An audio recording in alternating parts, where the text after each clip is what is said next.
In this module, I am going to discuss about an important topic of short stature in children. First of all, what is the definition of short stature? It is height which is less than expected. How will you express it? In terms of growth chart, and the growth chart which we use for this purpose is h by a, which is height for age growth chart. And if the value is less than third percentile, or if we express in terms of standard deviation, if it is less than -2 standard deviation, then it is called as short stature. Okay. There are two types of short statures in children which you should know about. Basically, there is a normal variant and one more is a pathological variant. Which do you think is more common among the two?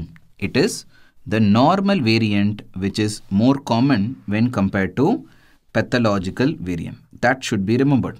You should know how to differentiate normal variant and pathological short stature. It can be inferred from the growth pattern of the child, which I am going to explain with the growth chart. Let's imagine that these are the two growth charts which are height for age growth charts. And this is the third percentile curve. Okay. Remember, whenever the value is below third percentile, you will call it as short stature. In normal variant, the values of the child, that is the height values of the child, will look like this. Like this. These are the different values of height at different ages of the child. Now, in pathological short stature, it would be like this. So what is the difference between the two? I will explain after making the growth curve of these children. This is the growth curve of the child with a normal variant, and the next one is the growth curve of the child with a pathological condition. What is the obvious difference? Even though both are below third percentile, you can see that in normal variant, the child's growth is parallel to the third percentile. Can you see that? It is below third percentile, but it is parallel. That means what? It is continuously increasing. Are you able to follow this? Whereas in pathological short stature, after some time, there is no growth, or in other words, it is flat. Okay, or in other words, the growth has stopped after some time in case of pathological short stature. This is how we express it by a name called as growth velocity. What is the meaning of velocity? Velocity is speed. Here I am referring to rate of increase in height. What is happening? In normal variant, the growth velocity is normal, or in other words, the rate of increase of height is normal. Whereas in case of pathological short stature, the growth velocity is less, and at one point of time it is absent also. That is a good way of distinguishing between normal variant and pathological short stature. As far as growth velocity is concerned, we have got certain nomograms or chart based on percentiles for growth velocity also. With that also, we can be able to differentiate between the two conditions. For example, if the growth velocity is less than 25th percentile value, then it is considered as a very low growth velocity. You will call it as pathological short stature. And obviously, if the growth velocity is more than the 25th percentile, it's a normal growth velocity which is noted in normal variants of short stature. That is also another way of distinguishing between these two conditions. As I said before, normal variant is more common compared to pathological variant. So let us start discussing about some examples of normal variant short stature.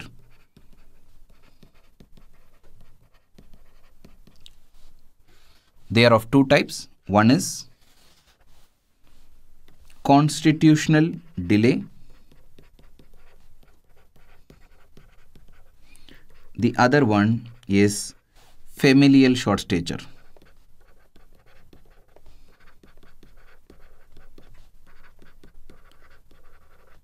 Let us see how to differentiate between these two conditions. These are again the height for age charts, and the X marks corresponds to the value of height in child at different ages.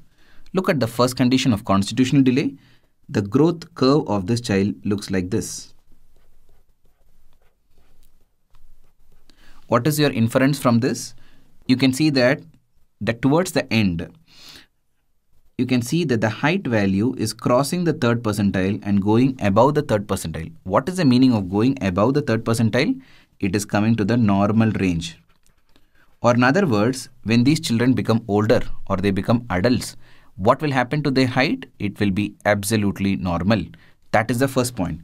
Adult height is normal in case of constitutional delay. Whereas look at the other side, the familial short stature. Even till the end, the values are below third percentile only. That means even as adults, they appear short in case of familial short stature. That is the first difference. The second difference could be obtained by measuring the parent's height. See, parents are already adults. If it is a constitutional delay, the parents being adults, they will also have normal height in constitutional delay, and they will tell you that the parent will tell you that I was short when I was a child, but now I am having a normal height, then it is constitutional delay. Whereas in familial short stature, the parents also will appear to be short. That is a second distinguishing feature. The third distinguishing feature which I want you to remember is with regards to two pointers. One is the puberty, the other one is bone age. Now have a look at the names again. I said the first condition is called constitutional delay. So remember like this, everything is delayed in constitutional delay. So puberty and bone age both would be delayed in constitutional delay, whereas in familial short stature, both would be attained at a normal age. Bone age would be normal for the age of the child, as well as puberty attained at a normal age. These are the major differences between the two normal variants of short stature. And if there is a question, which is the most common cause of short stature, overall most common cause, then your answer is going to be constitutional delay. That is the overall most common cause of short stature in children. Also remember one point, the complete name of constitutional delay is constitutional delay in growth and puberty. So, if there is a question asked as to what is the most common cause of delayed puberty in children, then again the answer is constitutional delay. Okay, so these are two important one-liners which you should know at this point of time. Having discussed about normal variants of short stature, let us look at what are the causes of pathological short stature. Number one condition is malnutrition, and that too chronic malnutrition.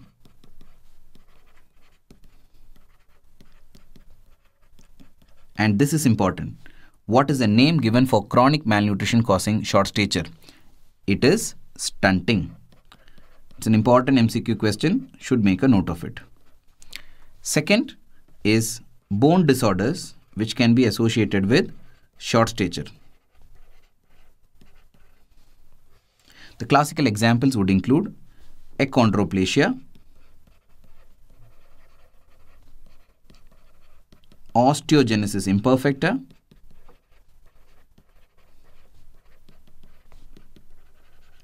and rickets. Classical examples of bone disorders causing short stature. Third important category is genetic syndromes, which includes conditions like the well-known trisomies. The best example is trisomy 21 or the Down syndrome. The other examples would include the Turner syndrome. The fourth category of disorders which are associated with pathological short stature include hormonal disturbances.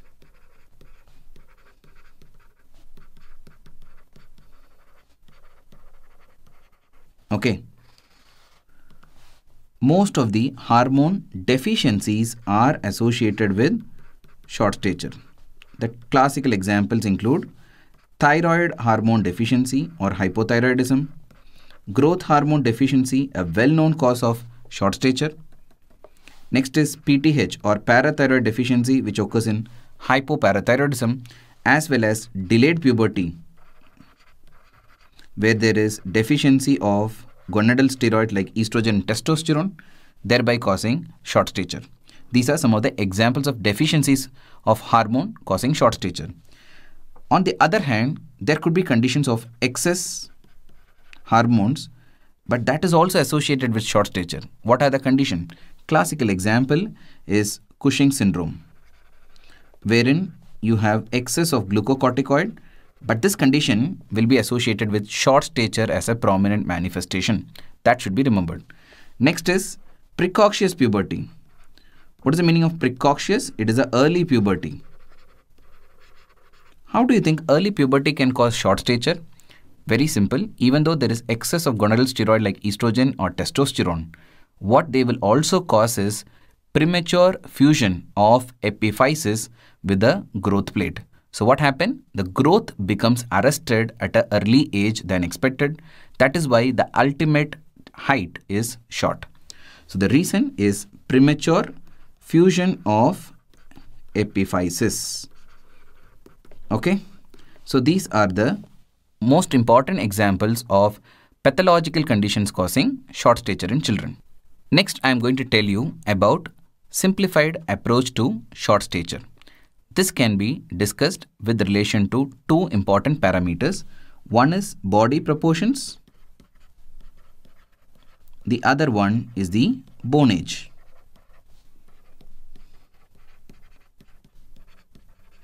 First is based on the body proportions. Body proportion is in relation to the upper segments and lower segments, which I have discussed in the module of normal growth in children. Now, body proportion helps us to differentiate the short stature into two categories. One is called proportionate short stature, wherein the upper segment lower segment ratio is absolutely normal. The next condition is called as disproportionate short stature, wherein the upper segment lower segment ratio is abnormal.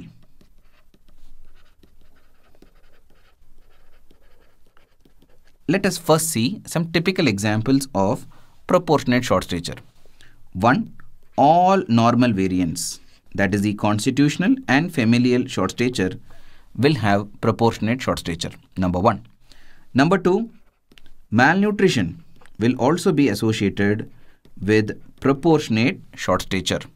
Number 3, chronic systemic illness associated short stature. For example, a child is having a chronic kidney disease or a chronic liver disease or a chronic cardiac problem associated with that short stature. That would also be proportionate short stature. And fourth is a very important condition often asked in your exams. Which hormonal disturbance cause proportionate short stature? It is growth hormone deficiency. Don't forget this. This is an important MCQ question. Okay. Next, coming to the other side, that is disproportionate short stature, where there is an abnormal upper segment lower segment ratio. What could be the reason for this disproportion? It could be because of a short US, that is short upper segment. Upper segment is nothing but the trunk. So it's also called as short trunk short stature. Or it could be short lower segment. Lower segment is nothing but the limbs. So it's called short limb short stature. Let us look at the examples of each of these categories. Short trunk short stature can be remembered by a mnemonic called small tv, where S and M alphabets are important and T and V alphabets are important. So you can remember as small tv, where S stands for spondylo epiphyseal dysplasia,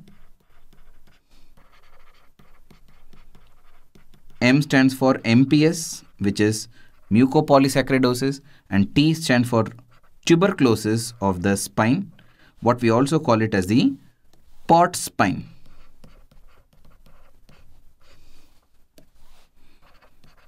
Last one, V stands for vertebral anomalies.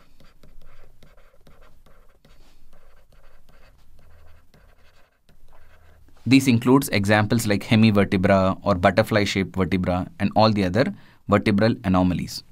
So these are the examples of short upper segment or short trunk short stature. What about short limbs or short lower segment short stature? It is some bony disorders like rickets, achondroplasia, and one more is congenital hypothyroidism.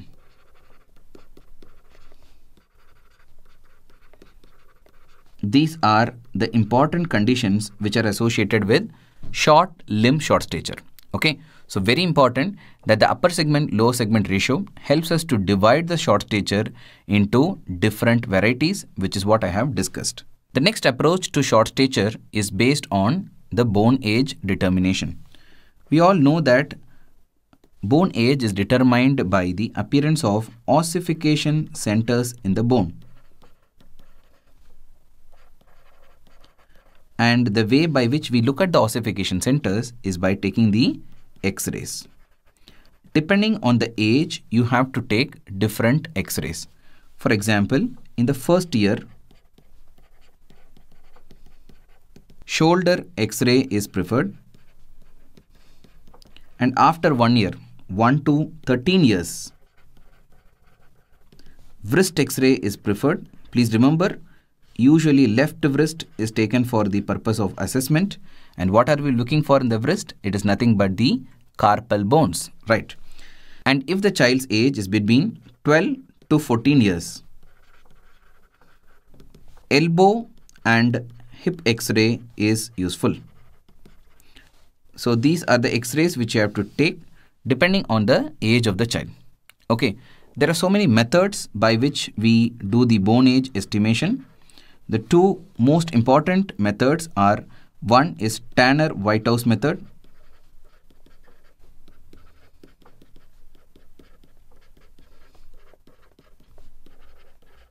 and number two is Grulish-Feil atlas. So that atlas will have lot of pictures for both males and females separately and for every age group. What we will do, we'll take the X-ray of the child who's having short stature, compare that X-ray with the different X-rays available in that atlas and match it with the one that has the exact same picture. And from that, we will tell the bone age of the child. This is what is called Grulich-Feil atlas method. These are the two methods by which we can do the bone age assessment. And what are the inferences from this bone age? Some condition will have delay in the bone age, and very few condition will have advanced bone age. While discussing before, I have told you one normal condition itself where there's a delay in the bone age. What is that? I asked you to remember with the name delay. What is that? Yes, it is constitutional delay. Okay, right. Number one. Number two, malnutrition will be associated with delay in the bone age. Number three, all hormone deficiencies would be associated with a delay in the bone age. Basically, remember, hormones are needed for the appearance of ossification centers. So deficiency of hormone will result in delay in the bone age. Simple. Now, if I ask you the question the other way, that is which condition will have advanced bone age, it should be the opposite. What is that? When there are excess of hormones, there would be advanced bone age. And which condition causes that excess hormone? It is precocious puberty, where you will have excess of gonadal steroids like estrogen and testosterone, which will cause advanced bone age. So this is the approach based on bone age. So I have told you the approach to short stature based on two parameters, namely body proportions and bone age. With that, I am completing the discussion of short stature in children. Basically, remember few points. Normal variant is more common compared to pathological types, and in the normal variant, you will have normal growth velocity. There are two normal variants, out of which constitutional delay is the overall most common cause of short stature in children. Please remember that approach to short stature is based on body proportions and bone age, wherein you have to divide the case of short stature into proportionate and disproportionate short stature, and based on the bone age, you will divide it into delayed bone age and advanced bone age. That is about the discussion of short stature in children. Now, I am going to tell you few case scenarios related to short stature. Look at this case scenario. You are evaluating a child with pathological short stature, abnormal facies, and short trunk. Physical appearance reveals the following finding, which I have shown in the picture. Which of the following disorder should be suspected? Your four options: achondroplasia, mucopolysaccharidosis, hypothyroidism, and rickets. Look at the first part of the question. They are saying pathological short stature. If you look at the option, all are pathological short stature condition. So we cannot tell the diagnosis from this. Let us move on to the next one. Abnormal facial appearance, which is what is shown in this picture. I'll come to that discussion in a while. Remember, which condition out of that options can be ruled out now? Yes, rickets can be ruled out because you don't have an abnormal facial appearance in rickets. Except that there may be a slight bossing of the frontal region. No other abnormalities in the face in rickets, so that can be ruled out. Hypothyroidism also can be ruled out because that does not have an abnormal facial appearance. In the other two conditions, that is achondroplasia and MPS, the face looks little abnormal. So there is a possibility of these two conditions being the answer in this question. Now let us look at the next point. Short trunk is given in the question. Now one option is already out. What is that? Yes, achondroplasia is already out because achondroplasia, as I have told before, is characterized by short limbs. Okay.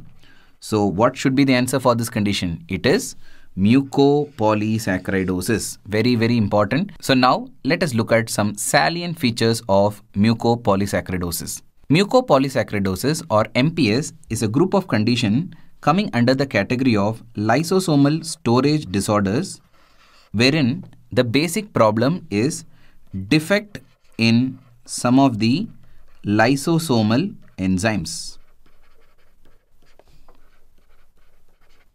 These lysosomal enzymes are grouped under the category of hydrolases. Okay. Because of the defect in the lysosomal enzymes, there is accumulation of GAG, which is glycosaminoglycans.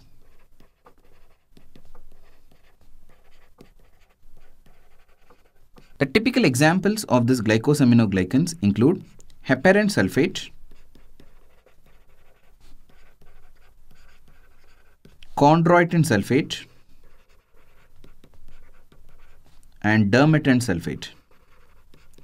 These are the typical examples of glycosaminoglycans which will accumulate in mucopolysaccharidosis. Because of the abnormal accumulation, they cause certain characteristic set of manifestation, which is what can be inferred from the picture I have put up in the question. You can see the abnormal facial appearance which is noted in this child. Abnormal facies. One is that the forehead is very broad. Broad forehead.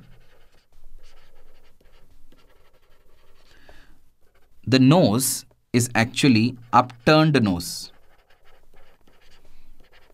Normally the tip of the nose should be falling forward like this, but here it is upturned. So the tip is upturned like this. That is what is the meaning of upturned nose. And along with that, there is copious nasal discharge. Okay. The third important feature is in the mouth region where you see a big tongue which is coming out. What is that? Macroglossia. And fourth important feature, it is not obvious from the picture which I have given, but you should know that there is abdominal distension. Along with that, they have an increased risk of few hernias, namely umbilical hernia and inguinal hernias. And one more feature which is also again not given in this picture but should be noted is that in these children, if you look at the eyes, the cornea appears to be very whitish. That is what we call it as a cloudy cornea. Okay, right. And the name given for this abnormal facial appearance noted in mucopolysaccharidosis is gargoylic facies. Other associated findings in this condition include low IQ. Next one is macrocephaly. They also have hepatosplenomegaly.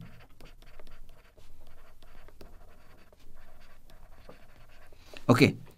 Now, the next set of findings are some radiological findings which are noted in this condition. Have a look at this X-ray picture of the hands in this child with MPS. You can notice that in the metacarpal region, you can see that the proximal area has become narrow like this. Can you notice that? It is something which looks like that of a bullet. So, it is also called as a bullet-shaped metacarpals.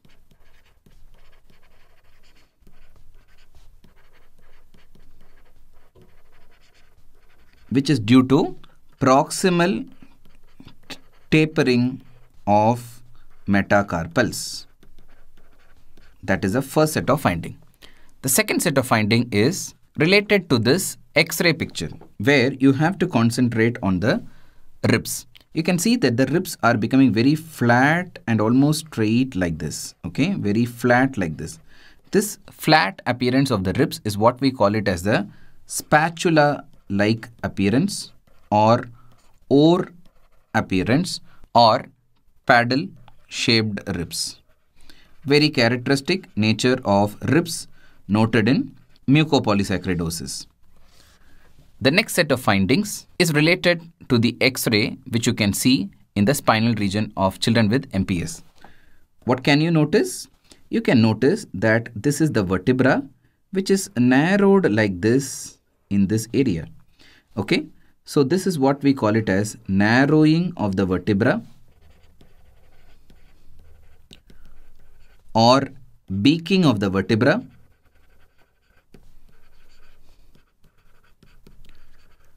which is again a characteristic finding in case of mucopolysaccharidosis. You can notice that when multiple vertebra become narrow, what would automatically happen to the appearance of the trunk? Yes, it will become short. That is why mucopolysaccharidosis is associated with short trunk, and that was one of the important clues for the clinical scenario which I have put up in the question. Okay, right.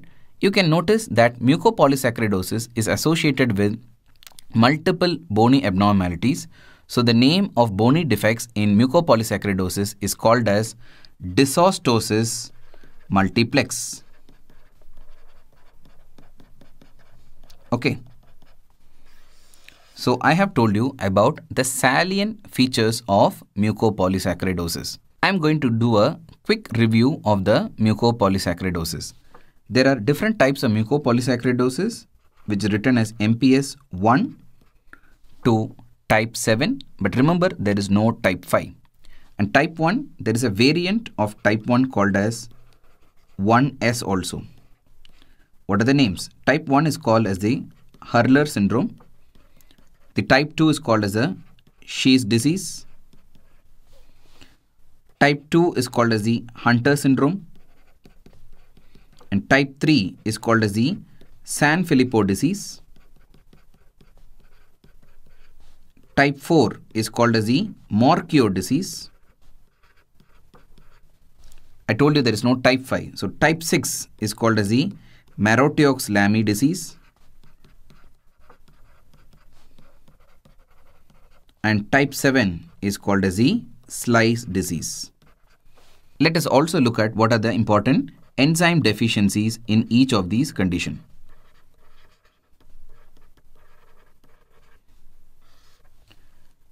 In both type 1 and 1S, it is the L-iduronidase deficiency. The basic difference is type 1 is characterized by a complete deficiency of L-iduronidase, whereas type 1S or Shee's is only a partial deficiency. For Hunter's disease, it is iduronate sulfatase. For Sanfilippo disease, it is heparin sulfonamidase. For Morquio disease, it is N-acetyl galactosamine sulfatase. For Marotioxlami, it is aryl sulfatase B. For Slice disease, it is P-glucuronidase.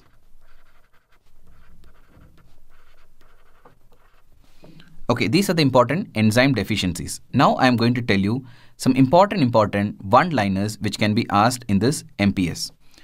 First, what is the most common MPS? It is Sanfilippo's disease, which is the overall most common MPS. Second, all mucopolysaccharidosis are inherited in an autosomal recessive manner. The exception to that is Hunter's disease, which is characterized by X-linked recessive inheritance. Okay. Another salient point about Hunter's disease is that there is no corneal clouding.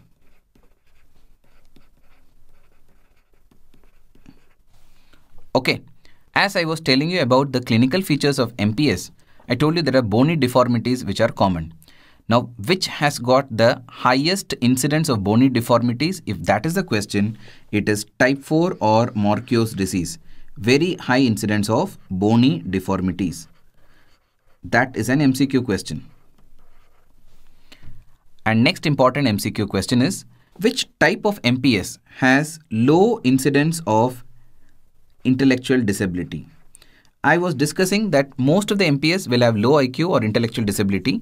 Where intellectual disability is low or unusual, that is a question.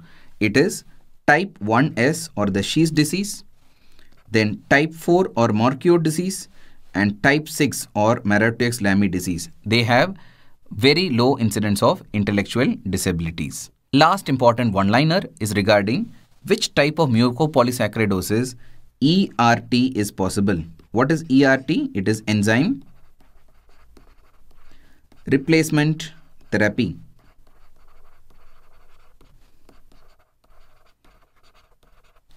Four types of MPS have ERT as a possible treatment option. What are they?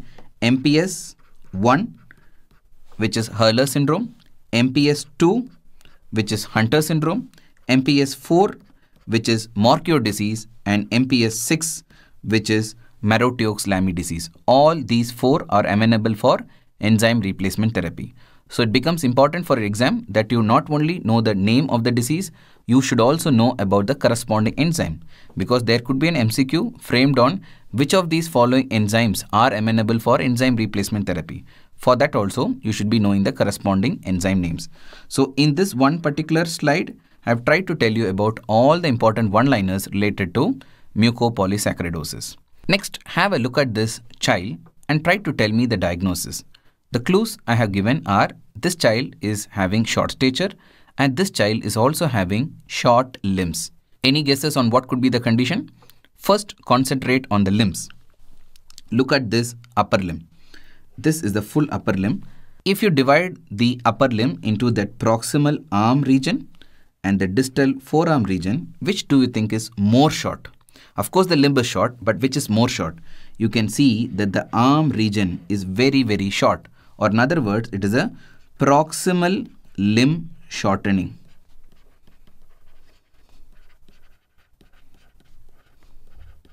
Okay, which is called as rhizomelia. Rhizomelia. Now, are you ready with the answer? What could be the answer for this? Short limbs with rhizomelia. Which condition? Yes, it is a bone disorder called achondroplasia.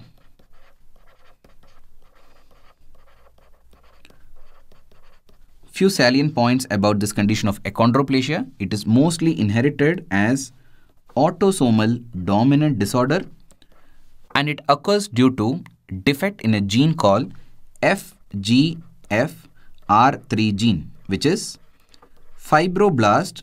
GF is growth factor, R for receptor 3 gene, which is localized to short arm of chromosome number 4, 4p. That is where it is localized.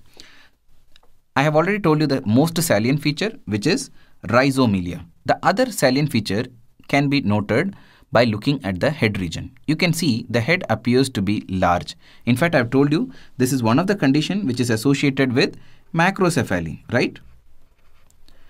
And what do you think is the reason for macrocephaly? It is because of a small foramen magnum